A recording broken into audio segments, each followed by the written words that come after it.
본 방송에서 제공하는 투자 정보는 투자 판단에 대한 조언입니다. 방송에서 제공하는 주식의 가치, 가격 상승 및 가격 하락에 대해서는 방송사에서 보장하지 않습니다.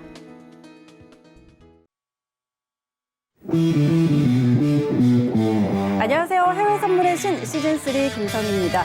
간밤에 뉴욕 증시가 2% 안팎의 하락을 보였습니다. 락다운을 해제하려는 움직임에 대해서 앤서니 파우치 전염병 연구소 소장이 너무 조급한 해제는 더 많은 고통을 불러일으킬 수도 있다라고 경고를 한 건데요. 게다가 소비자 물가까지 급락하면서 디플레이션 우려에 투심이 위축됐고 또 증시의 높은 밸류에이션도 부담으로 작용했습니다. 오늘 뉴욕 증시 하락세 이어가고 있습니다. 3대 지수 모두 마이너스권에서 움직이고 있는 상황인데요. 어제 소비자 물가에 이어서 오늘 생산자 물가 지수도 전월 대비 1.3% 감소하면서 월가 예상치를 하회했습니다. 그리고 10시부터 진행된 연설에서 파월 연준 의장이 발언을 했는데요. 경제에 심각한 하방 위험이 있다고 언급했습니다. 하지만 연준은 마이너스 금리를 고려하고 있지 않다라고 언급하면서 시장이 이에 실망한 모습입니다. 오늘도 시황 분석해드리고 매매 전략까지 챙겨드리도록 하겠습니다. 끝까지 이 시간 함께해 주시고요. 방송 보시면서 궁금한 내용들은 전화번호 023153-2611, 2612번으로 전화 주시거나 문자번호 샵 0082번으로 문자 주시면 안내해드리도록 하겠습니다. 또 해외 선물의 신은 유튜브로도 함께 하실 수 있는데요. 유튜브 검색창에 서울경제TV 검색하시면 라이브 방송 보실 수가 있습니다. 그리고 채팅창 참여도 가능하니까요. 여러분의 많은 참여 기다리고 있겠습니다. 참고로 저희 방송에서 제공하는 정보는 투자 판단에 대한 조언일 뿐 해당 상품의 가치와 수익률 보장하지 않습니다. 그리고 해외 선물의 신은 자본시장 통합법 준수하고 있습니다. 1:1 투자 상담과 유사 수신행위, 무인가 영업행위 등 모든 불법 사항들 엄격하게 금지하고 있다는 점 알려드리도록 하겠습니다. 자, 그럼 오늘 이 시간 함께 채워드릴 분 소개해드리도록 하겠습니다. 오늘은 해왕 트레이더와 함께합니다. 안녕하세요. 네, 반갑습니다. 자, 월요일 이 시간 함께하고 오늘 또 다시 나오셨는데 인사 먼저 부탁드릴게요. 네, 안녕하세요. 해왕입니다. 네, 시청자 여러분들. 자, 월요일 이후에 좀 어떻게 보면 시청자분들에게 이쁨을 받기 위해 머리를 오늘 좀 올리고 왔습니다. 전일 이제 연준에서 회사채 매입을 실시했습니다. 한국 시간으로 12일이죠. 이 회사채 매입이라는 사건 자체는 굉장히 획기적인데 오늘 마침 또 이제 파월 연준의 어떻게 보면은 연설이 있었는데 연설이 있는 중이죠. 정확하게. 근데 시장의 상황은 대다수 의견 자체가 어떤 방향성으로 흐르고 있습니다. 1시간 동안 이 가능성에 대해서 먼저 얘기를 드리고 앞으로 연준의 행보가 어떤 식으로 방향이 초점이 맞춰질지 과연 이 방향성은 미 증시에 어떤 영향을 일으킬지에 대해서 자세하게 1시간 동안 설명드리도록 하겠습니다. 1시간 동안 잘 부탁드립니다. 네, 좋습니다. 자, 오늘 1시간 동안 가득 시황들도 분석을 해드리고 또 매매 전략까지 챙겨드릴 텐데 그 전에 저희는 선물시장 시세부터 확인하고 가도록 하겠습니다. 네, 오늘은 혼조세를 보이고 있습니다. 상품별로 하나씩 확인하시죠. 먼저 S&P 500입니다. 전일 대비 0.4% 하락입니다. 2,839포인트 지나고 있습니다. 다음은 나스닥입니다. 0.18% 오름세입니다. 9,095포인트 선에서 거래되고 있습니다. 다음은 크루드오일입니다. 1% 하락세입니다. 26달러 지나고 있습니다. 골드 시세입니다. 0.43% 상승입니다. 1,714달러 지나고 있습니다. 마지막으로 유로 FX입니다. 0.09% 강보합입니다. 1.08700달러 지나고 있습니다. 네, 선물시장 시세 확인하고 돌아왔습니다. 일단 지수 선물 같은 경우에는 혼조세를 보이고 있고요. 그런데 파월 연준 의장의 발언 이후로 좀 하방으로 향하고 있는 모습입니다. 골드도 마찬가지로 연준 의장 발언 이후에 지금 매도세가 쏟아지고 있는데 오늘 시장 흐름 좀 어떻게 볼까요? 네, 전일 위치값이 굉장히 중요하다고 생각을 하고 사실 이제 조정에 대한 장세 자체로 매도적 측면을 바라보는 게 지금 이상적인 판단이라고 생각을 합니다. 오늘 파월의 연설은 이제 단도직입적으로 좀 얘기 드릴게요. 시청자분들이 굉장히 헷갈릴 수 있기 때문에 간단하게 설명드리면은 트럼프 입장에서 마이너스 금리에 대해서 언급을 하고 이걸 실현시켜야 된다는 주장을 펼쳤음에도 불구하고 파월은 오히려 반대적인 입장을 꺼낼 가능성이 굉장히 높습니다. 근데 마이너스 금리에 대해서 강력하게 부인할 가능성이 일단 시장이 전부 바라보는 관점이에요. 그러면은 이러한 측면 자체가 파월 입에서 나온다고 한들 크게 시장에 대한 변동성을 측정하기는 굉장히 어렵다. 그러면 하락에 대한 요인, 완전한 하락보다는 최근 이끌었던 상승에 대한 조정 장세로 측면을 좀 바라보는 게 오히려 좀 이상적인 판단이라고 생각을 합니다. 미증시 할 때 좀 자세하게 설명을 드리겠지만 지금 마이너스 금리 제도를 부활시키는 것 자체는 오히려 이제 긍정적인 측면에 속하지 못한다고 언급을 드리고 싶어요. 왜냐하면은 기존 유럽이라든가 일본에서 마이너스 금리 제도를 도입하고 어떤 성과 자체를 냈냐, 이게 가장 관건인데 좋지 않은 평가 자체가 계속적으로 따라왔어요. 근데 미국이 이 행보가 이루어졌던 나라의 상태를 보면은 똑같은 행보를 따라간다면은 좋지 않은 결과로 이끌어질 가능성이 높다. 이게 다수의 측면이에요. 단순히 트럼프가 이제 마이너스 금리 제도를 도입하자고 하는 건 어떻게 보면은 지금 이제 대선 전 앞둔 시장에 대해서 오히려 증시에 대한 더 화랑을 입히기 위한 측면 자체가 굉장히 강하다. 그리고 미중 무역에서 계속적인 어떻게 보면 유리한 측면 자체를 끌어올리는 게 강하다. 자신의 입지 내에서 어떻게 보면 유리한 정책을 꺼내는 것 자체가 지금 상황에서는 좋기 때문에 마이너스 금리라는 제도 자체를 얘기를 하는 겁니다. 오히려 이제 장기적으로 마이너스 금리라는 제도 자체는 좋지 않게 흘러갈 가능성이 굉장히 높아요.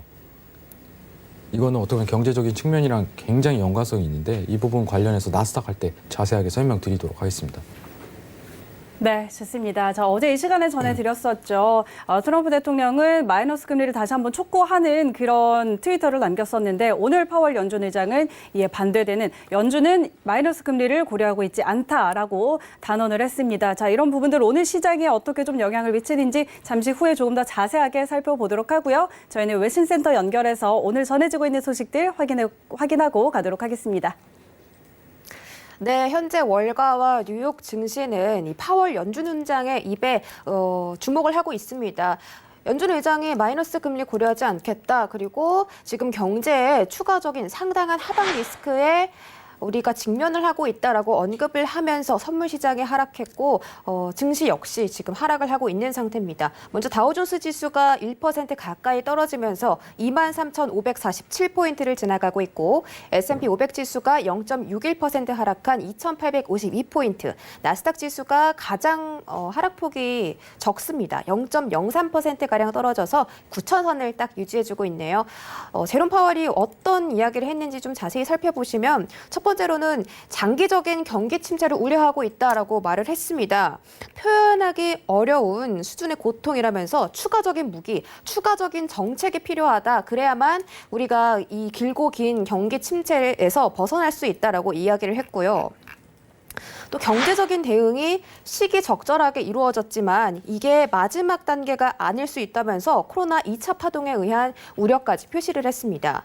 또 코로나 바이러스 치료제 개발되는 시간 그리고 사회적 거리 두기를 중단했을 때 과연 새로운 코로나 국면에 접어들지는 않을지 이러한 부분들이 경제 회복에 있어서 상당히 중요하게 다룰 만한 요소다라고 언급을 했습니다. 또 밑으로 조금만 더 내려보시면 마이너스 금리 이야기 역시 나왔는데요. 위원회 마이너스 금리를 고려하지 않는다라고 하면서 우리 연준의 시각은 변하지 않았다. 우리가 보고 있는 게 아니다. 마이너스 금리는 우리가 보고 있는 게 아니다라고 이야기를 했습니다.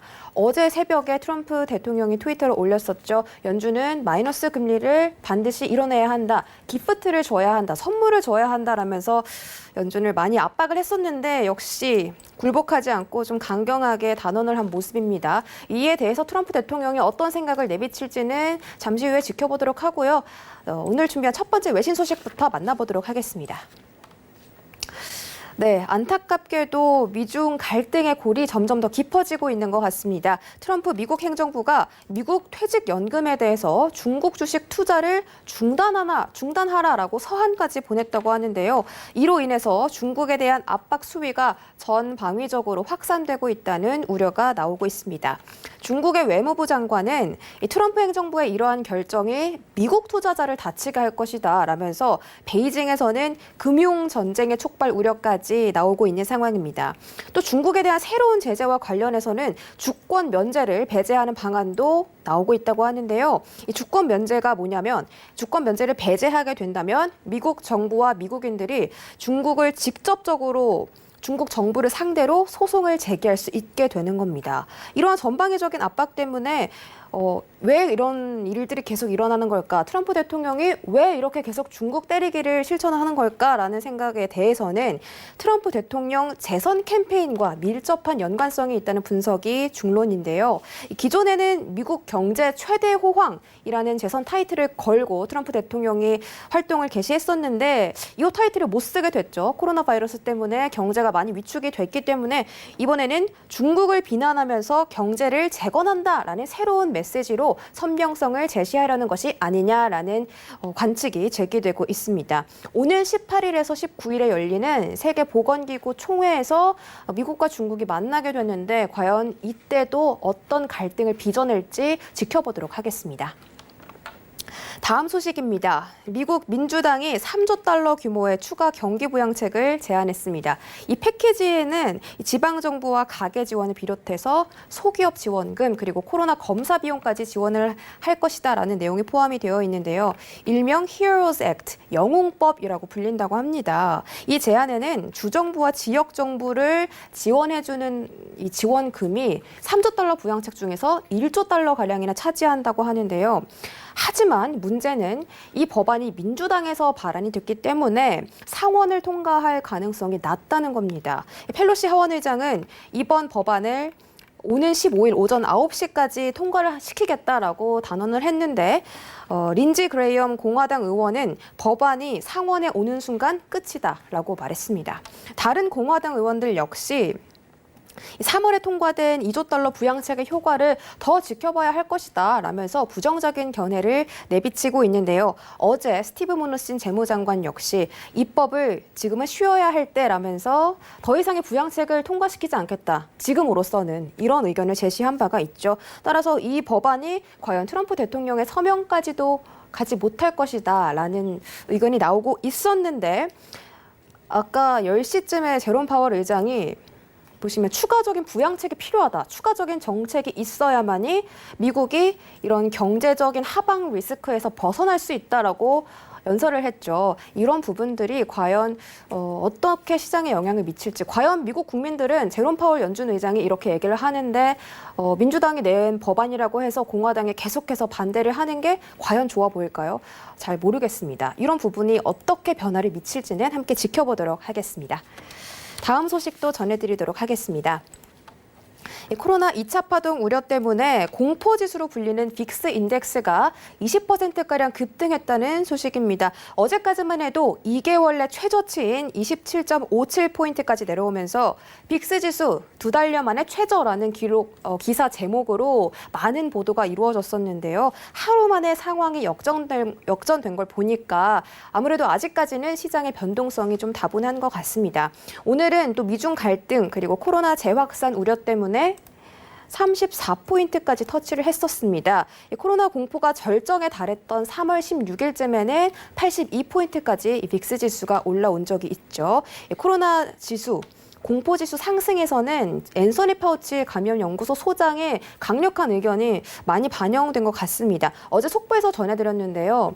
미국이 경제활동 재개를 서두를 경우에는 불필요한 고통과 사망을 초래할 수 있다라고 언급을 하면서 이렇게 빅스 지수가 많이 올라갔었고 또 나스닥의 기술주들 페이스북, 아마존, 구글 그리고 넷플릭스, 애플 같은 이 빵 주식들 주가도 함께 모두 다 하락을 했다고 합니다. 또 미국의 디플레이션 우려까지 나오고 있는 상황이기 때문에 앤서니 파우치 소장의 발언이 이렇게 파급력이 강했다는 걸 다시 한번 느꼈고 아직까지는 시장이 회복세에 진입했다라고 볼 수 없을 것 같습니다. 이런 부분도 참고하시고 유의하시면 좋겠습니다. 마지막으로는 오펙 플러스 이야기 전해드릴 텐데요. 오펙 플러스가 6월 이후에도 하루 970만 배럴의 감산을 유지하겠다는 입장인 것으로 나타나고 있습니다. 오펙의 소식통은 이 970만 배럴 감산이 현재 논의되고 있는 기본적인 시나리오다라고 전했는데요. 기존에는 6월 이후에 7월부터 12월까지 하루 770만 배럴 감산을 하기로 원래는 합의를 봤었는데 이제는 970만 배럴을 유지하겠다라고 하니까 굉장히 좋은 소식이겠죠. 최종 결정은 내용은 다음 달 오펙 플러스 회의에서 결정된다고 하니까 지켜보시는 게 좋겠고요. 지금 수요가 너무 부족한 상태인데 이렇게 오펙 플러스나 다른 산유국들은 열심히 감산에 동참하면서 유가 상승에 노력을 하고 있습니다. 이런 두 가지 요인들이 좀 부딪히면서 유가가 혼조세를 보이고 있습니다. 유가 트레이딩 하실 때 참고하시면 좋겠고요. 여기까지 외신 소식 전해드리도록 하겠습니다. 오늘은 해왕 트레이더가 함께합니다. 지금 만나보시죠. 네, 글로벌 경제쇼 확인하고 들어왔습니다. 자, 해왕 트레이더와 바로 트레이딩 타임 들어가 보도록 하겠습니다. 먼저 지수 선물 S&P 500부터 들어가 보도록 할 텐데요. 자, 일단 파월 연준 의장의 발언에 그 순간 좀 매물이 쏟아져 나왔습니다. 그런데 지금 다시 반등을 주고 있는 상황인데 현재 2,855포인트 지나가고 있는 상황이고요. 현재 구간에서 방향 어떻게 보고 있는지 확인해 보도록 하겠습니다. 업앤다운 들어주시죠. 하나, 둘, 셋. 네, 관망 주셨네요. 자, 오늘 좀 지수 어떻게 볼까요? 네, 저는 사실적으로 얘기를 드리도록 하겠습니다. 시청자분들 굉장히 좀 집중을 하셔야 됩니다. 방금 전 있었던 이제 파월 의장 연설이었죠. 굉장히 중요한 말을 꺼냈네요. 저도 이제 왜냐면 생방을 준비하기 전에 이제 뉴스를 항상 체크하고 들어오지만은 지금 일단은 시청자 여러분들이 인지를 하셔야 될 거를 정확하게 얘기를 드리도록 할게요.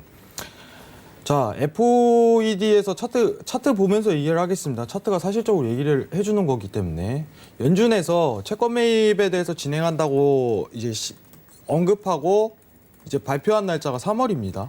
여러분들. 제가 오늘 이제 무료 방송하고 이제 무료 카톡방을 하면서 정확하게 설명을 드렸어요. 이 V자 반등 자체가 나오는 거는 정확하게 어떻게 보면 연준에서 회사채 매입이라는 말도 안 되는 지금 정책 자체를 꺼내서 매입을 하고 있는 과정입니다.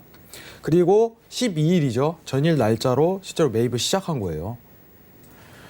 V자 반등에 대한 이 어떻게 보면 규모 자체가 돈을 말도 안 되는 양을 풀어대기 때문에 반등 자체가 이루어질 수 있다. 이렇게 평가를 했습니다. 그리고 어제자로 했지만은 원래 이제 당초 이제 결과 발표가 오면은 상황적으로 이제 시장의 기대치가 모두 반영됐기 때문에 조정이 내려갈 수 있을 가능성이 굉장히 넓어지지만 여러분들 지금 해외 선물의 신 3에서 캐스터님께서 정확하게 얘기를 해주셨습니다. 추가적인 부양책을 꺼낼 수 있다고 직접적으로 연준 의장이 말한 거예요. 그러면은 3월에 있었던 회사채 매입에 추가적인 더 부양 정책을 꺼낼 가능성에 대해서 언급하니 시장에 대해서 조정보다는 추가적인 반등 자체가 이루어질 가능성이 굉장히 높다고 평가하는 게 오히려 맞을 것 같아요. 오늘은 굉장히 제한적인 조정장이라고 판단을 했지만 지금 어떻게 보면은 실시간으로 파월 의장이 꺼낸 내용을 가지고 토대로 본다면은 지금 트레이딩 관점에서 조정 관점을 보기에는 굉장히 어려운 상황이 놓여졌습니다. 이런 멘트가 없었다면은 오히려 조정 장세가 좀 내릴 가능성이 염두가 되겠지만은 이 멘트가 어떻게 보면은 추가적인 상승 랠리 포인트를 또 나타낼 수 있다는 하나의 근거가 돼버리는 거예요. 굉장히 중요하겠죠. 자, 시청자 여러분들에게 좀 정확하게 설명을 드리도록 할게요. 자, 지금 연준에서 매입하는 채권은 하이힐드 채권이에요. 굉장히 위험한 채권입니다. 고수익, 고위험 채권에 대해서 연준이 매입을 시작했어요. 오늘 이제 언론에서 나온 내용은 디폴트가 이루어질 가능성 자체가 13%로 나타냈다. 굉장히 위험한 수치 자체로 나타냈는데 앞으로 여러분들이 집중해야 될 내용 자체를 설명을 드리도록 하겠습니다. 첫째, 자, 연준에서 앞으로 추가적인 부양책을 꺼내는데 집중을 하자. 두 번째가 뭐냐면 이번에 매입했던 회사채 자체의 등급 구성이 관전 포인트가 될 것이다. 이 부분을 언급을 드리고 싶어요. 채권에도 등급이 다 나누어져 있습니다. 얼만큼 하위 채권에 대해서 매입 자체를 이루어내냐가 추가적인 부양에 대해서 관건이 될 가능성이 높은 거예요. 자, 그러면은 차트를 집중을 해보면은 앞으로 오늘 연준 자체가 파월 자체가 추가적인 부양책을 꺼낸다는 얘기가 있었고 회사채에서 더불어서 이제 정크를 더 추가적으로 매입하는 과정 자체 이루어진다면은 증시는 상승을 일으킬 수밖에 없어요. 추가적으로. 제가 오늘 무료 카톡방에서 분명하게 얘기 드렸어요. 기존 연준 자체가 우리나라 원화로 대략 5천조 가량에서 4천조 가량으로 자산을 축소하고 있는 과정이었는데 불과 2개월 만에 이게 2배가 올라 버렸어요. 상황 자체가. 말도 안 되는 지금 돈을 풀어내서 V자 반등을 일으킨 과정입니다. 원래 국채라든가 어떤 사건의 채권 자체를 매입하는 게 맞는 거겠죠. 유로존에서도 회사채를 매입했던 것 자체가 어떻게 보면 유로존 내에 있는 회사들을 살리기 위함의 노력인데 지금 국면에서 어떻게 보면 정크까지 건드리고 하이힐드 채권을 건드린다는 거는 굉장히 위험한 행보를 걷고 있는 거예요. 미국 쪽에서. 그러면은 이 채권에 대한 매입 자체 돈을 어디서 구하냐? 달러로 찍어내서 그냥 구하는 겁니다. 자, 그러면은 물어볼 수가 있어요. 회장님, 그러면은 지금 위험한 거 자체가 언제 꺼질까요? 지금 연준의 행보 자체를 본다면 당분간 꺼질 수 없다는 게 제 판단입니다. 대선 전까지 이어질 가능성이 굉장히 높은 거예요. 대선까지도. 그러면은 신고가 갱신이라는 것 자체가 언제든지 출현될 가능성이 높다는 걸 의미하는 겁니다. 오늘 파월 의장의 연설에서 가장 주목해야 될 거는 추가적인 부양책을 꺼낸다는 의지예요. 기존 3월에 꺼냈었던 회사채 매입, 기존 채권 매입에 더불어서 더 추가적인 부양 정책을 꺼내겠다는 걸 언급했을 때 미 증시에 대한 부분은 기대감으로 더 올라갈 가능성이 높다는 걸 시청자분들 측정하셔야 됩니다. 오늘 제가 무방을 할 때는 전일 얘기했었던 부분 자체가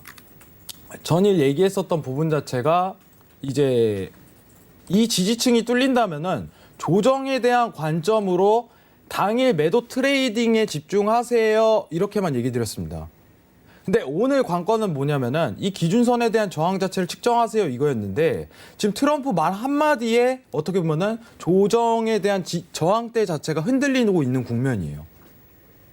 그럼 이러한 리스크가 있는 측면 내에서 제가 매도입니다, 매수입니다 보는 것보다 오히려 하단 구간에 있는 부양 정책을 추가적으로 꺼낼 가능성이 있는 상황에서 하단에 있는 구간대까지 어떻게든 눌릴 때 그때부터 다시 재매수를 보는 게 저는 이게 키포인트라고 보고 있어요. 그러면 실시간 뉴스, 오늘 당일 떴던 이제 어떻게 보면 시황적인 건 어떤 의미를 내포하는지, 기존 3월부터 있었던 채권 자체가 어떤 채권을 매입했는지 여러분들이 확인을 하셔야겠죠. 굉장히 낯설고 생소할 거예요, 여러분들. 그래서 제가 이제 카톡방에도 무료 카톡방이죠. 정확하게 자세하게 설명을 드립니다, 여러분들. 그리고 오늘 방송까지 하면서 여러분들한테도 다 설명드리고 왔었습니다.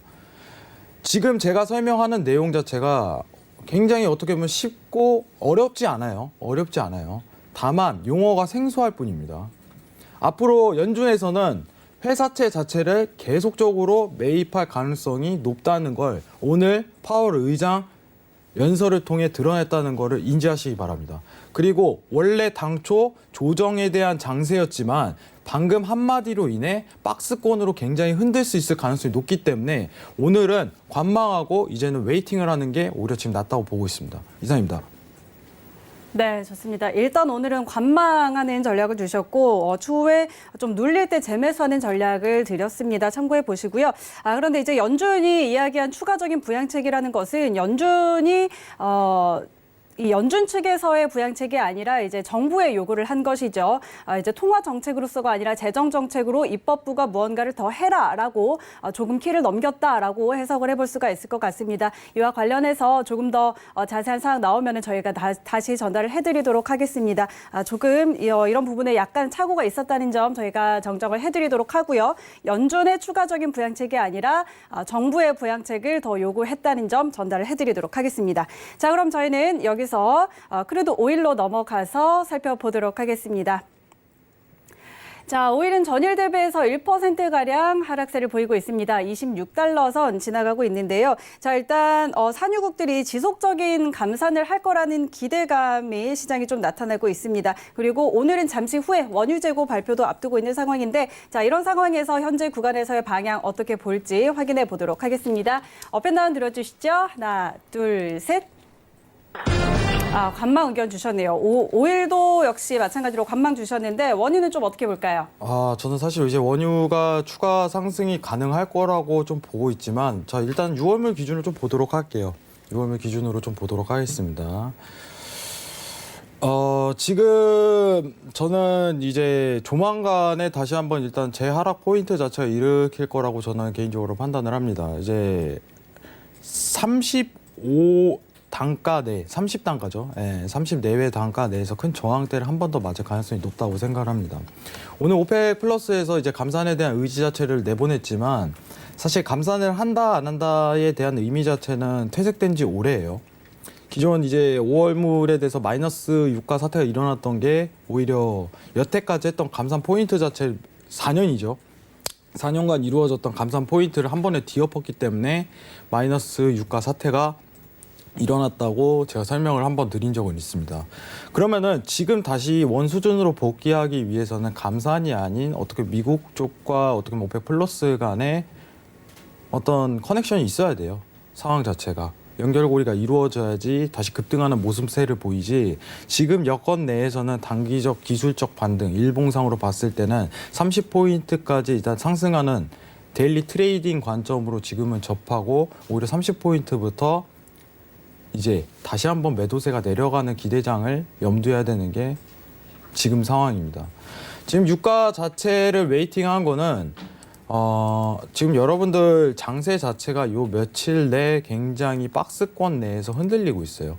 이제 추세장에 대한 성립 자체가 굉장히 근거가 떨어진다는 얘기겠죠. 그리고 지금 어떻게 보면은 보조지표에 대한 포인트 자체도 굉장히 좋지 않게 흘러가고 있습니다. 차트 트레이딩상 오히려 관점 자체가 굉장히 어설프니 오늘 하루 쉬시고 다시 한번 추세가 나올 때 30포인트까지 매수를 한 번 더 보시는 게 오히려 시장 상황이 낫다고 보고 있기 때문에 좀 더 지켜보시는 걸 권유드립니다. 이상입니다. 네, 좋습니다. 5일 같은 경우도 지금 조금 더 지켜보고 접근을 하자라는 측면에서 일단 관망 의견 드렸다는 점 확인해 드리도록 하고요. 자, 그럼 저희는 잠시 후에 조금 더 지켜보고 보도록 하고 골드로 바로 넘어가 보도록 하겠습니다. 자, 골드도 아까 그 파월 연준 의장 발언이 나오면서 급하게 좀 매도세가 쏟아져 나왔는데, 지금 상황에서는 글쎄요, 뭐 그렇게 큰 반등은 아직까지는 나오고 있지 못한 상황입니다. 1714달러 선 지나가고 있는데요. 현재 구간에서의 방향 확인해 보도록 하겠습니다. 업앤다운 들어주시죠. 하나, 둘, 셋. 네, 골드는 매도 의견 주셨네요. 골드는 어떻게 볼까요? 지금 사실 이제 부양 정책을 꺼내는 상황이기 때문에 이제 장기적인 매도보다는 어떻게 보면 조정 장세가 다소 좀 길게 이루어질 가능성이 높다고 생각을 합니다. 일단은 상승에 대한 포인트보다는 이 하락에 대한 채널 형성 구성 자체, 일봉상 기준으로 보도록 하겠습니다. 채널 형성 구조상 어떻게 보면 하락에 대한 포인트 자체가 채널형으로 계단식으로 내려갈 가능성이 굉장히 높아요. 이 구조를 좀 이해를 하셔야 됩니다. 급반등 이후에 어떻게 보면 조정 장세가 다소 또 열리는 장세가 이어질 가능성이 높다고 생각을 해요. 부양 정책을 꺼내면은 이제 증시에 대한 부분에 이제 위험 자산 선호 현상 자체가 오히려 추가적으로 이어질 거라고 생각을 하지만, 이 추가에 대한 어떻게 보면 부양 정책으로 위험 자산에 대한 선호도로 안전 자산 자체가 급락하는 사태는 없을 거라고 생각을 해요. 단순히 어떻게 보면은 조정 국면 자체가 굉장히 천천히 흘러내리는 모양새를 나타낼 가능성이 높습니다. 이제 골드 매수에 대한 포인트 자체는 뭔가 획기적인 일 자체가 더 한 번 더 출현이 돼야 돼요. 지금은 아니라고 보였어요. 그러면은 이제 60분봉상 보면은 오늘 고점에 대한 포인트 자체를 좀 집중할 필요성이 있어요. 고점에 대한 포인트 자체가 3파동에 대한 랠리 포인트이기 때문에 당분간 어떻게 보면은 1730에 대한 포인트 자체 이탈 자체가 이루어지기 힘들 가능성이 높습니다. 오늘 매도를 측면을 보시는 분들도 1730포인트 기준으로 1700, 오늘 고점이죠. 오늘 고점 기준입니다. 자, 고점 한번 확인해 보도록 하겠습니다. 고가 1726.5포인트 기준으로 지속적인 매도를 고찰하는 것이 이제 트레이딩상 굉장히 유리할 거라고 보였고, 추가적으로 이제 장기 포지션은 안 됩니다. 장기 포지션은 안 돼요. 오늘 당일 측면만 얘기 드리는 거고, 장기 포지션은 굉장히 위험해요. 매도에 대한 측면 자체가. 데일리 트레이딩 기준 하에 혹은 스윙 접근 하에 그러한 트레이딩을 이루는 게 가장 이상적이라고 생각을 합니다. 지금 시장 상황 자체가 위험 자산에 대한 선호도가 다소 좀 높아지긴 했어요. 지금 제가 그림 하나를 보여드리도록 하겠습니다. 자, 연준이 어떻게 보면은 연준 자체가 매입했던 하이힐드 채권, 정크 등급의 하이힐드 기업체 채권 ETF에 대한 그림새를 보자면은 3월 이후에 급반등하는 모습 자체를 굉장히 그리고 있어요. 근데 이게 추가적인 급반등 자체를 또 나타낼 가능성이 굉장히 높습니다. 왜냐하면 부양 정책이라는 것 자체가 단기간 내에 짧게만 치진 않아요. 모든 정책이. 그러면은 이제 여러분들 일단 설명부터 드릴게요. 오른쪽에 있는 하이힐드 기업체 ETF라는 거는 고수익 고위험이에요. 엄청난 고수익, 엄청난 고위험이 따르는 기업체 채권이라는 겁니다. 연준이 이걸 산 거예요. 쉽게 얘기해서. 그러면은 어떻게 보면은 단기적인 자금의 흐름 자체가 이런 채권형 펀드에 들어갈 가능성이 높아요. 왜냐하면 나라에서 손을 대기 때문에. 나라에서 손을 대기 때문이에요. 간단하게. 그러면은 안전자산에 대한 선호도가 채권 매입하는 순간은 단기적으로 차익 실현 자체가 낮춰질 가능성이 높아요. 그럼 지금은 정부에서 이러한 측면 자체를 살피고 있는데 안전자산 선호도가 이 채널 구성 안에서 박스형으로 가볍게 내려오는 그림 자체를 그릴 가능성이 높은 거예요. 이 모양새를 기억을 하셔야 돼요. 근데 오늘 고점 자체가 마무리 3파동의 마지노선이기 때문에 이 지지에 대한 추세 자체를 여러분들 좀 인지를 하셔야 됩니다. 그럼 채널형 구성으로 그릴 가능성이 굉장히 높다는 게 제 키포인트고, 앞으로 이 지지에 대한 이탈 자체가 이루어지기 전까지는 지속적인 어떻게 보면 매수세를 반복할 가능성이 높은데, 그 중에서도 박스형권에서는 보통 이제 CCI라든가 MACD가 우상향했을 때 이제 봉이 열리고 내려가는 국면 내에서 고점 형성이 됐을 가능성이 굉장히 높다는 측면만 살펴보시기 바랍니다. 이상입니다. 네, 좋습니다. 골드는 매도 의견 주셨습니다. 그리고 당분간은 1730선 돌파하기 어려울 거다라는 이야기 해주셨고요. 오늘 고점이 1726.5선이었죠. 여기서 길게 보지 마시고 지금 상황에서는 골드 조금 짧게 데일리 트레이딩 관점에서 매도 전략 드렸다는 점 확인해 드리도록 하겠습니다. 자, 그리고 해왕 트레이더와 오늘 이 시간 함께하고 있는데 조금 더 자세하게 다양한 전략들 들어보고 싶다 하시는 분들은 카카오톡 오픈 채팅방에 입장하시면 되겠습니다. 카카오톡 검색창에 해왕의 해외 선물 검색하시면 바로 입장하실 수 있으니까요. 지금 바로 입장하셔서 오늘 이 시간 이외에도 해왕 트레이더와 함께 하시면서 다양한 전략들, 이야기들 나눠보시기 바랍니다. 자, 그럼 저희는 다시 한번 외신센터 연결해서 전해지고 있는 속보 전해 듣고 돌아오도록 하겠습니다. 네, 제롬 파월 연준 의장이 1시간 전에 연설을 시작했죠. 그런데 제가 예상했던 것처럼 아니나 다를까 트럼프 대통령이 이렇게 트위터를 올렸습니다. 한 8분 전쯤에 올라온 트위터인데요. 연준에 대해서 무척이나 비꼬는 글을 올렸습니다. 이른바 부자들이 이 시장에 대해서 부정적으로 이야기를 할 때 어떤 사람들은 그것에 대해서 큰 돈을 걸고 있다는 것을 항상 기억해야 한다.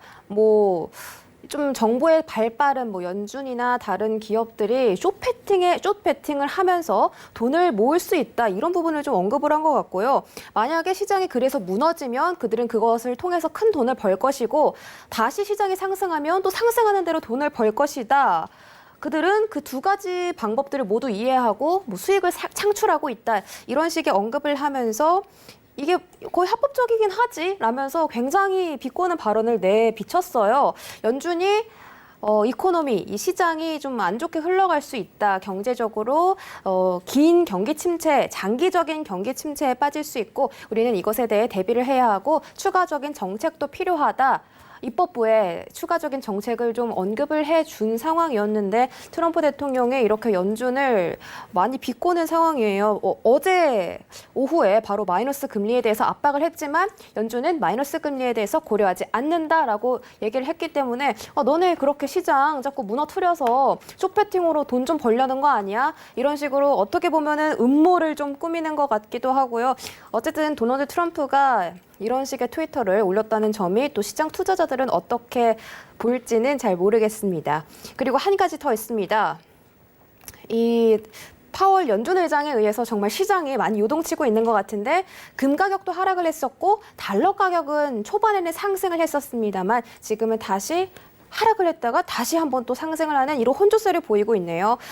이 연준 의장의 extended period, 좀 긴 시간 동안 약한 경제 성장을 보일 것이다라고 언급을 했었고 이런 부분 때문에 금 가격도 하락을 했었고 선물 시장도 하락했고 또 현물 시장은 하락 출발을 했었죠. 그런데 달러 같은 경우는 또 안전자산으로 분류가 되다 보니까 이렇게 또 강한 흐름을 보여주고 있습니다. 이런 부분까지 또 달러 트레이딩 하실 때 체크를 하시고 하락을 했다가 상승을 했다가 하고 있기 때문에 지금은 혼조 양상이라는 점도 참고하시기 바랍니다.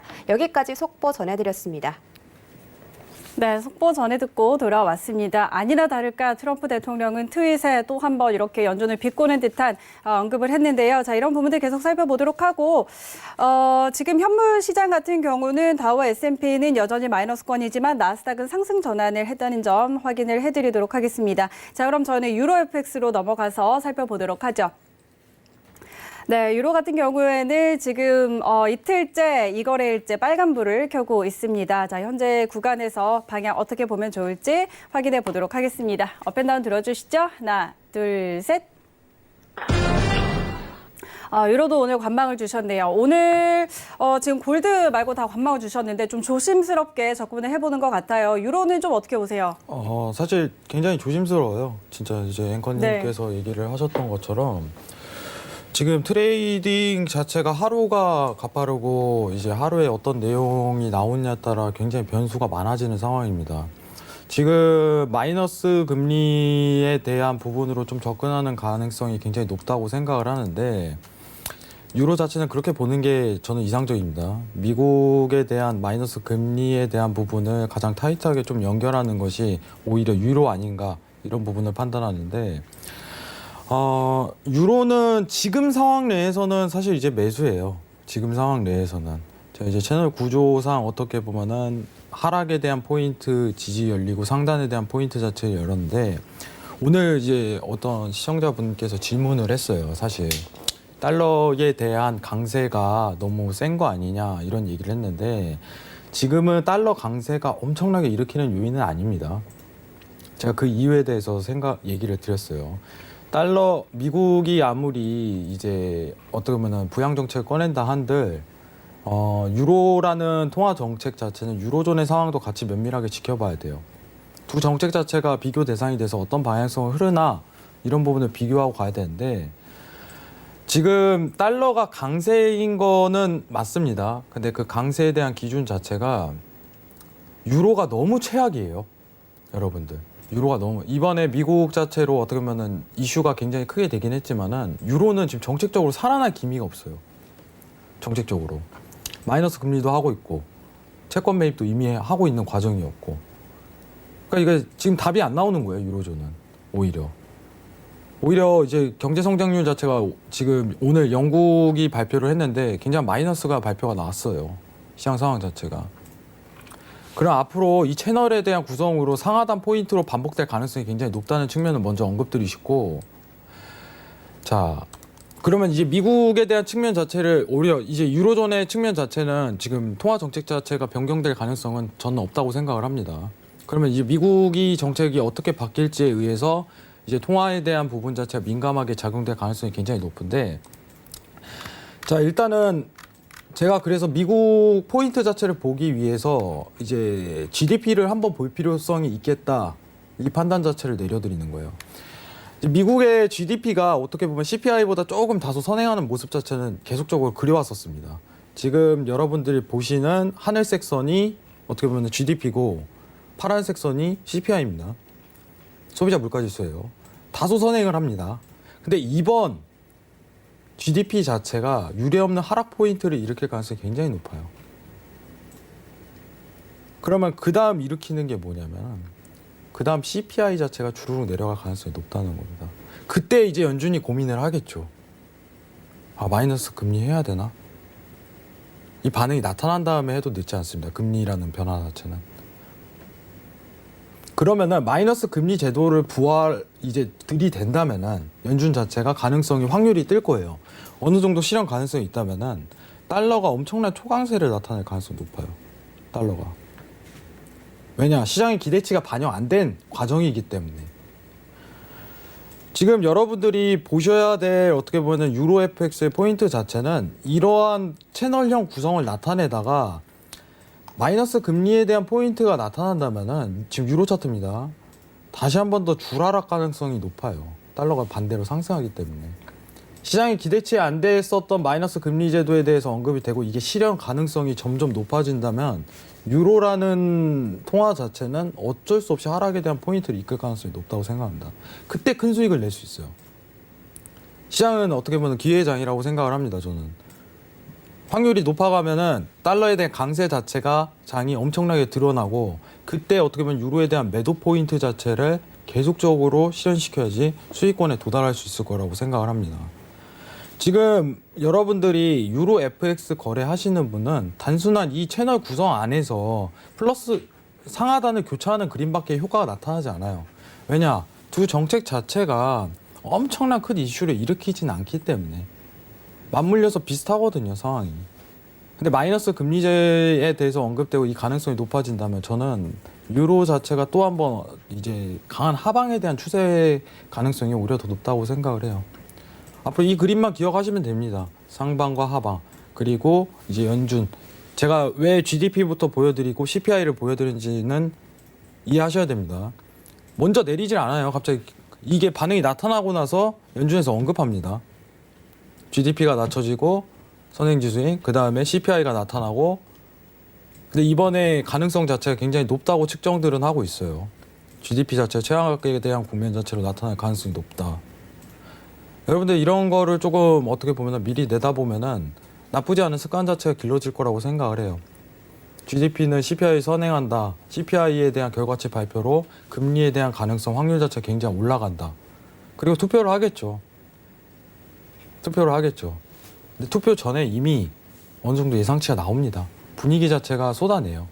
가능성 자체를. 그걸 보고 오히려 이제 매도에 대한 그때 출연하면은 좀 큰 수익권을 거둘 수 있을 거라고 생각을 합니다. 이상입니다. 네, 좋습니다. 자, 유로에 대한 이야기 나눠봤는데 5분 전에 이제 원유 재고가 발표가 됐죠. 원유 재고가 EIA 원유 재고 74만 배럴 감소로 나왔습니다. 그러면서 지금 유가가 좀 상방으로 향하고 있는 모습인데 물론 원유 재고가 발표가 되고 그 이후로는 변동성이 워낙 크게 나타나기 때문에 이런 변동성이 좀 예상은 됐지만 자, 그래도 지금 굉장히 좀 큰 폭으로 뛰어 올랐어요. 예상치보다도 지금 훨씬 낮게 나왔고 74만 배럴이 감소한 걸로 좀 나왔어요. 그동안에 수요 감소, 수요 둔화에 대한 우려로 이 원유 재고에 대한 우려가 상당히 많았는데 자, 여기서 좀 어떻게 의미를 좀 찾아볼 수 있을까요? 저는 지금 이제 마이너스 포인트 자체로 다시 한 번 더 어떻게 본다면은 데일리 틱 차트로 단타성으로 매수 접근 나쁘지 않다고 생각을 해요. 매수 틱 차트로. 지금 포인트 자체를 한번 측정을 해보도록 하겠습니다. 지금 여러분들이 매수 포인트를 치는데 지금 단기적인 어떻게 보면 포지셔닝이 가능하다면은 이제 25.90 위치 값에서 매수 한번 보시는 건 나쁘지 않다고 생각을 해요. 손절은 20틱 내로 측정하시기 바랍니다. 지금 어떻게 보면은 제가 좀 좋아하는 300틱 차트상 기준선 위치 값에서 지지 포인트를 한 차례 받을 가능성을 보고 눌림시 매수에 대한 관점만 데일리 트레이딩입니다. 네, 데일리 트레이딩 기준이라는 걸 명확하게 밝혔습니다. 손실이 어떻게 보면 뒤따를 수 있는 장세이기 때문에 매수를 보되 25점 잠시만요. 네, 자 6월물 기준으로 보겠습니다. 6월물 지금 주 거래가 6월물이기 때문에 6월물 기준으로 25.90 포인트 손절 20틱에 대한 부분 자체는 나쁘지 않을 거라고 생각을 해요. 이제 기준선 지지값 T차트에서 이걸로 측정을 보는 게 오히려 좋다고 생각을 합니다. 이상입니다. 네, 알겠습니다. 자, 일단 원유 재고가 지금 감소가 된 걸로 발표가 되면서 유가가 좀 상방으로 향하고 있는데 25.90선에서의 매수 전략이었죠. 25.90선에서의 매수 그리고 손절은 20틱 정도 잡고 가자라는 이야기 해주셨고 그리고 조금 전에 이제 또 속보가 전해지는데 사우디는 오펙 플러스가 합의 감산량보다 이 산유량을 더 줄이자라고 제안을 했습니다. 애초에 970만 배럴을 오펙 플러스에서 줄이기로 합의를 했는데 이 할당량에 이르지 못했다라는 소식이 좀 전해지면서 조금 더 이렇게 더 줄이자라고 제안을 했는데 자, 이런 부분도 좀 장기적으로 볼 때는 좀 영향이 있겠죠? 근데 좀 저는 개인적으로 그래요. 이번에 이제 원유 사태 터진 게 좀 러시아 입장이 굉장히 강하다 보니까 러시아 얘기를 한번 들어봐야 되지 않을까. 네. 사실 사우디 입장도 굉장히 중요하겠지만 사우디도 좀 급한 감이 있어요. 그쵸. 어제 이제 월요일이었죠. 월요일 이제 세금 자체를 3배를 갑작스럽게 올렸는데 우리나라였으면 난리 났을 거예요. 5%에서 갑자기 15%로 늘리고 네. 이제 저유가에 좀 대비하는 정책 자체를 슬금슬금 꺼내는데 지금 어떻게 유가 사태라는 것 자체는 시작점이 저는 러시아였잖아요. 러시아의 입장을 한번 들어보는 게 오히려 시장 상황상 더 유리하게 보일 수 있지 않을까. 사우디 입장만 가지고는 굉장히 애매모호한 것 같아요. 그 측면을 한 번 더 고찰해 보시는 게 시청자분들 좋을 것 같습니다. 네, 알겠습니다. 일단 지금 뭐 오펙 플러스에서 이라크 측에서 할당량을 조금 채우지 못했다, 감산 할당량을 채우지 못했다라고 하면서 조금 더 추가적인 산유량을 추가적으로 더 줄이자라고 제안을 했는데 일단 해왕 트레이더는 지금 러시아의 또 이 방향이 굉장히 또 중요하다, 이 부분에도 주목을 해봐야겠다라고 이야기를 좀 해드렸고요. 자, 그리고 또 전해지는 걸로는 멕시코가 18일부터 다음 주 월요일이네요. 이제 경제 활동을 슬슬 재개하겠다고 하네요. 자동차 공장도 다시 돌리겠다, 이런 이야기도 나오는데, 자, 그러면은 이제 또 원유와 또 관련해서 이 부분도 수요 둔화를 조금 해결할 수 있는, 이제 조금씩 사용을 하게 되는 그런 부분 아닐까요? 근데 이제 어떻게 보면은 굉장히 유가 관련해서 다소 좀 비주류 국가이기 때문에 큰 영향 자체는 미칠 거라고 생각을 안 해요. 지금 사실 이제 외신에서 이제 트럼프가 계속적으로 언급하는 부분은 마치 네. 이제 자신이 살렸다는 듯이 유가를 뭐 이런 식의 분위기를 굉장히 많이 뿜는데 굉장히 이거는 좀 웃음이 나오는 해프닝이죠. 어떻게 보면은 저도 그 뉴스를 트위터라든가 그런 부분을 자주 보긴 하는데 지금 유가에 대한 상승은 단순히 이제 하락 포인트에 대한 조정으로 보는 것 자체가 오히려 유리한 국면인 것 같아요. 저는. 이제 어떻게 보면 마이너스 유가 사태가 일어났던 거는 지금 치킨 게임이 아직 끝나진 않았어요.